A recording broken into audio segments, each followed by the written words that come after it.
Hi, I'm Andreas, and in this video I'm presenting Don't Eject the Impostor, fast three-party computation with a known cheater, which is joint work with Oliver, Thomas, Ajit and Tosin from TU Darmstadt and TII. So jumping right into a motivating example, consider the following case where we have some online store, and this online store has a new order by some customer and now wants to run some credit scoring and fraud detection using machine learning before accepting this order. Such a service as secure inference as a service might now be offered by a fintech company who may be joined up with a bank, so that we have a system where in the end the online store can submit some query, fintech company and bank submit some model that they trained and which is their intellectual property, and the online store finally gets some prediction which it can use to decide if it wants to accept the order by the customer or not. Now, on the one side, the online store wishes to keep its query private to not leak who their customers are, and also because we want to preserve the customer's privacy. On the other side, the fintech company and bank, of course, want to protect their model, which is their intellectual property. So what we could do is use multi-party computation, where one party exactly is the online store, one party is the bank, and one party is the fintech company. There's just one problem though, which is that we shouldn't really trust the online store too much and actually believe it might turn malicious. Why is this the case? On the one side, we have the fintech company and bank as large institutions which enjoy some level of trust. On the other side, the online store not only is significantly smaller and hence maybe less trustworthy, but also the secure inference as a service might be offered to hundreds or even thousands of different online stores and similar players. So the chances are high that fintech company and bank stumble upon one malicious entity at some time. So if we look at the available security models in multi-party computation, one of them is the semi-honest security model, where we believe that all servers adhere to the MPC protocol and don't try to cheat by sending the wrong message. And this clearly is not sufficient because we have to believe that the online store might turn malicious, violating the security model. On the other side, which of course would fix it, is a malicious security model, but this protects against any of the parties cheating, while we don't really expect the bank or fintech company to cheat. So this provides more security than we need, which also comes at a higher cost that we don't actually want in this case. So what would be optimal is having some kind of mixed model where one server might be malicious and we have protection against this, while other servers are trusted to be semi-honestly corrupted at most. So it's important at this point to stress this setting is not restricted to secure inference. Actually, if you look in the real world, in most places, if we have computations between different people, institutions, and so on, trust will be asymmetric because just of how diverse the real world is. But also looking at what we just discussed with this asymmetric setting, it's important to note this actually isn't new. In two-party computation, there have been quite some works, and if you exactly look at it, already kind of Gauss-Gabel's circuit in '86 kind of used this asymmetric setting. Not directly, but if you look at the protocol and see that you could easily plug in some maliciously secure OT, then you immediately have malicious security against a malicious evaluator, but only against a semi-honest gabler, while protection against a malicious gabler is much harder. But also in the domain of secure inference, this asymmetric setting has been used. For example, considering a malicious client and semi-honest server in the line of work started by Muse, and also the opposite way around. But the disadvantage here is that those works are two-party computation and hence inherently dishonest majority setting, which can be quite inefficient. So what we do instead is that we look in this work at asymmetric three-party computation, where one known party might be corrupted maliciously, and we assume an honest majority, meaning that no parties collude in the setting, which of course is a stricter assumption, but allows us for far better performing protocols in the end. So the contributions of our work are two new 3PC protocols with this asymmetric trust, which are Auxiliator and Socium, and to the best of our knowledge, the first in the setting. They offer a streamlined online phase between two evaluator servers who do the heavy lifting in the online phase, while the remaining server just acts as some helper, while we also have multiple options for efficient pre-processing. And here it needs to be stressed that the streamlined online phase is really interesting, for example, in the secure inference case, because if the input data is available, then we really want the prediction as fast as possible. Also, our protocols are designed in a machine learning friendly way, but also pretty multi-purpose, so not restricted to the setting. We provide an open source implementation, and we show how this bridges the gap between the symmetrical, semi-honest, and malicious models. So our protocols are based on the 3PC honest majority protocols of Astra and Swift in the symmetric, semi-honest, and malicious model. As you can see, they already have the setting with 1 helper and 2 evaluator servers. What they also provide is function-dependent pre-processing for a really streamlined online phase and a lot of building blocks for machine learning, like, for example, matrix multiplication and fixed-point arithmetic, which acts as a nice basis for our protocol then. And our first protocol auxiliator is based on Astra, and there we consider the case that the helper turns malicious. Because the helper does none of the heavy lifting, here in this case intuitively some things can go wrong by cheating, but not too many, rendering this the weaker of our 2 protocols or settings, while our second protocol, Sozium, considers the case where the malicious party is one of the evaluators, where intuitively more can go wrong, and Sozium we base on Swift then. So if we now have a malicious party, of course, it's important to look at how we can detect and prevent cheating.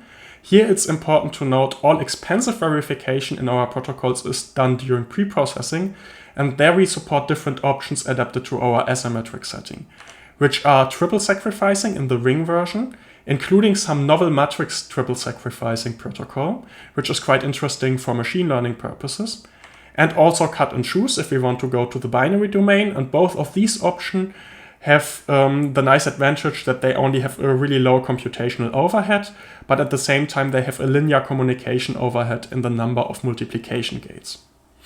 On the other side, we also support distributed zero-knowledge proofs, which kind of turns this trade-off around, so we have a high computation overhead for the verification, but only sublinear communication overhead, and this works for both arithmetic and binary domains. So let's look a bit into how this actually works in the case of triple sacrificing. So if we look at the normal triple sacrificing protocol first, the idea here is to generate multiplication triples optimistically, meaning something might be wrong, they might not be correct multiplication triples. And then for a triple ABC, we want to check that C really equals A times B, so that the triple actually is correct, using a correlated triple A prime B C prime, which also not necessarily is correct. So the second triple we want to actually sacrifice to prove the correctness of the first triple. And this can be done by sampling some random number, computing a linear combination of the A and A prime values, using also this random value, recovering this linear combination, then based on this compute a second linear combination, and finally verify that this equals 0 over some extended ring. In the end, you can show that if this verification passes, then except for negligible probability, the multiplication triple actually is correct modulo 2 to the L, which is the ring size where we want to run the later computation in.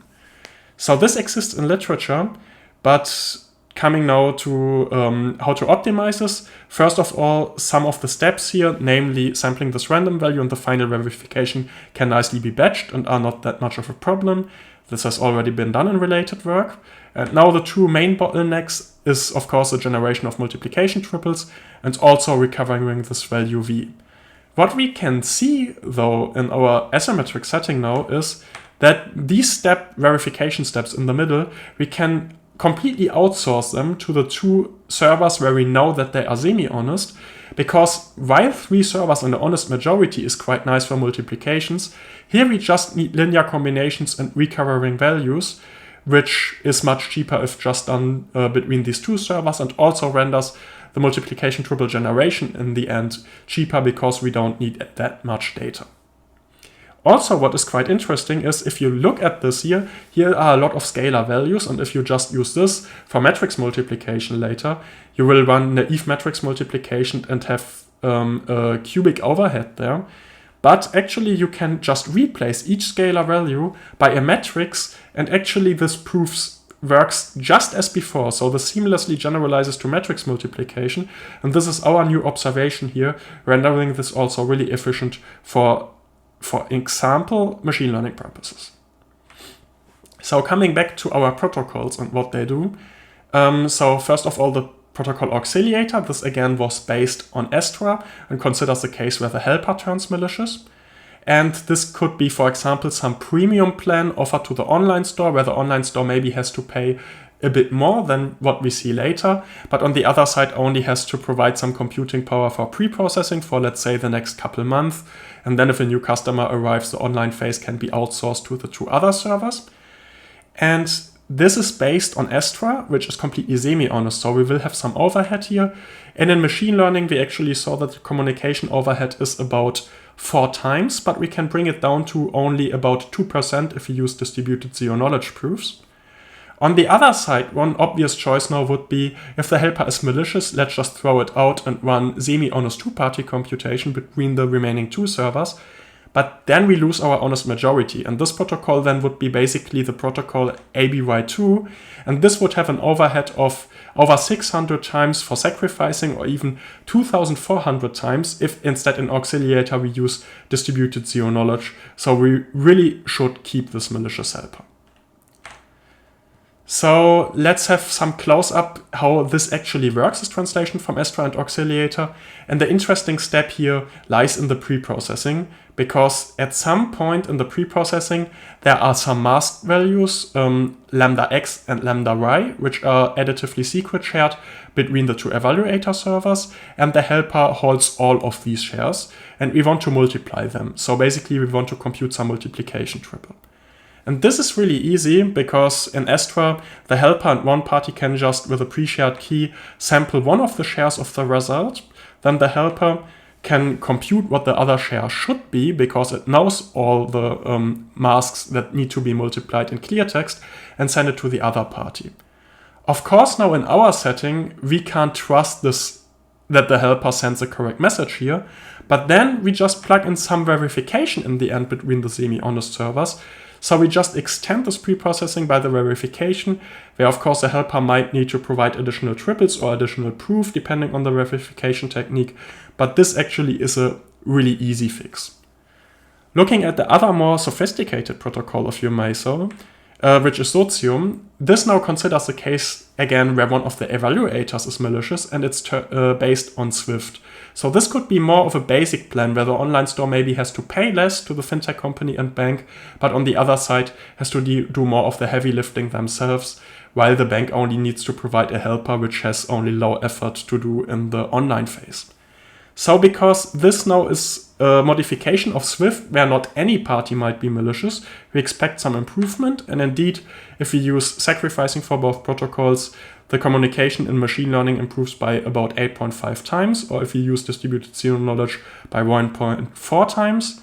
And now what we could also ask ourselves is what happens if we actually remove this helper from the equation, because then exactly we have this asymmetric setting with a malicious client and semi-honest server, which is then the related work.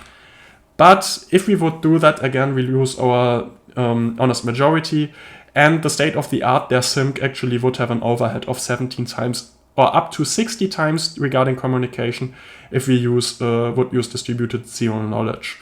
Here it's important to state that SIMC is really fine-tuned and designed for secure inference, while our protocol is more multi-purpose, so it might be possible to get even further advantage here in such a 3-party setting, and this is also to be expected. So let's also look a bit into what the intuition is, how Socium actually is built from Swift. And here the relevant thing actually is not in the pre-processing anymore, but in the online phase. Because if you look at Swift, at one point in the online phase, there is some value m, which is in a replicated way shared between all the servers, and now they all want to recover this. So each of the parties here is missing one of the shares, so we can just send them around, so everybody has all shares and can add them up. It's a bit asymmetric here because of this helper role. Don't worry about this. But now, of course, the problem is if one of the parties, for example, the left-hand party here sends an M2, of course, it could send the wrong message. But the nice thing is each message that is sent to some party, the other third party also has the same message, so it can send a hash of that for verification. And this is symmetrically done in Swift because there any party might be malicious. But now, of course, in our setting, we only allow the left-hand party here to act in a malicious way, so we can just remove some of the hash messages. This, of course, doesn't make much of a difference, but another nice observation is that as this evaluator here on the bottom now is semi-honest, we trust it to just add up M0 and M1, and instead of the message it sent previously, send out this message. Again, this doesn't change much on first sight, but actually it means the other servers don't need to know some of the shares, and this will render the pre-processing later more efficient because less messages need to be sent there. So here it's important to say the pre-processing is based on replicated secret sharing plus the verification. So again, because we need to compute less of the M values here at the helper and the malicious party now, this pre-processing becomes cheaper. Also, now we basically have two additive shares only. One of them is this M0 and M1 combined. One is the M2, which is held by the malicious evaluator, and also the helper as a backup to verify that the evaluator adheres to the protocol. And this reduction to only two shares also makes truncation much cheaper in the end. So, looking at the performance of our protocols. If we now look at the communication per operation, again we have the spectrum here beginning with Astra, which is semi-honest, Auxiliator, our RON protocol where only the helper turns malicious, then where the adversary becomes stronger, Sozium, where one of the evaluators is malicious, and then in the end Swift, where any party might be malicious. And we can see that with a stronger adversary, also the cost become higher during pre-processing. So we start with one ring element. This goes up when sacrificing to 4, 5, and 9 elements over even some extended ring. If we use distributed zero knowledge, it's staying at 1, so there is no amortized overhead for Auxiliator. Then it goes up to 2 and 3 ring elements. For the online phase of Astra and Auxiliator is the same, and for Swift and Sozium it's roughly the same. Now, if we want to, instead of some multiplication, run some matrix multiplication, basically these factors just split between the size of the output matrix and one of the input matrices. So we don't have this cubic overhead here anymore, which again is really handy for machine learning purposes.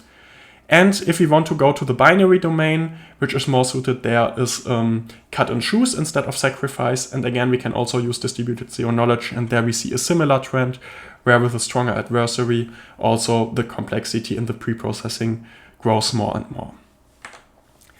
We also benchmarked this for secure inference for the 7-layer convolutional neural network for Mini-ONN for the Cypher-10 image recognition dataset.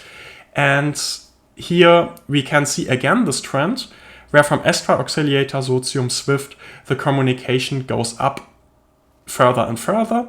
We also can see that for distributed zero knowledge, of course, the cost is much lower because here we actually have higher computation, but on this other side, much lower communication.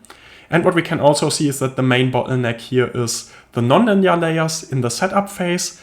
The only exception here is Swift when using sacrificing, where the linear layers really suddenly go up quite a lot, which is actually due to this truncation, which becomes significantly cheaper in Sozium. Astra and Auxiliator can do it for cheap anyways, but here Swift has a huge disadvantage because of this. We also implemented all our protocols. Implementations are publicly available, and also implemented Astra and Swift alongside them using the sacrifice proofs. And here we can see also in runtime in a LAN setting, the spectrum is reflected again. And here we can also see that the online times of all protocols on the Cypher-10 dataset is under 2 seconds, while the setup goes up from 1 and a bit seconds to 12 seconds, 22 seconds, and in the end over 33 seconds for Swift, showing the spectrum again. So as conclusion, we can say that we can clearly see the spectrum between the symmetrical and semi-honest and malicious setting, where we can see that protocols tailored to a specific trust setting can achieve exactly the security that we want, but also optimize the efficiency on the other side by being really tailored to this asymmetric real-world settings. So at this point, I'd like to thank you for watching, and feel free to reach out. Below you also find links to the paper, as well as the code and our website for the remaining contact information. Thank you.